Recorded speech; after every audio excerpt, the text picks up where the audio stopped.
মেয়ে হলেই রান্না জানতে হবে এই ফাঁদে পড়বেন না, বরং মেয়ে হলে রান্নাকে না বলুন।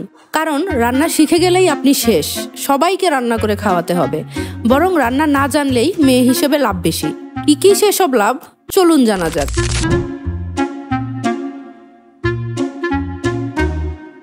এক, রান্না না জানার সবচেয়ে বড় সুবিধা হলো কেউ চাইলেই আপনাকে বলতে পারবে না একদিন তোমার হাতের রান্না খাওয়াইও। ২, উৎসব, আয়োজন, ঈদ, পূজায় বাড়ি ভর্তি মেহমানের জন্য রান্না করতে হবে না। ৩, কেউ রান্না খেয়ে বলার সুযোগ পাবে না, ছি তমুকের মেয়েটার হাতের রান্না এত বাজে। ৪, আপনার নামের পাশে কোনোদিন রান্নাঘরের হোম মিনিস্টার জাতীয় গ্যাস লাইটিং ঘরানার টাইটেল বসবে না। ৫, অতিথি এলে সোজা বলতে পারবেন আপনারা খাবার আনেন, আমি শুধু হাসি তামাশা পরিবেশন করব। ৬, বিয়ের পর শ্বশুর বাড়িতে বউয়ের হাতে রান্না শো অফ সেশনে আপনাকে ডাকা হবে না। ৭, হুদাই দূর দূরান্তের আত্মীয় স্বজনকে রান্নার রেসিপি দিতে হবে না। ৮, বাসার সবাই পার্টি করলে আপনি রান্নাঘরে আটকে না থেকে খাওয়া দাওয়া ও আড্ডায় ফুল টাইম এনজয় করতে পারবেন।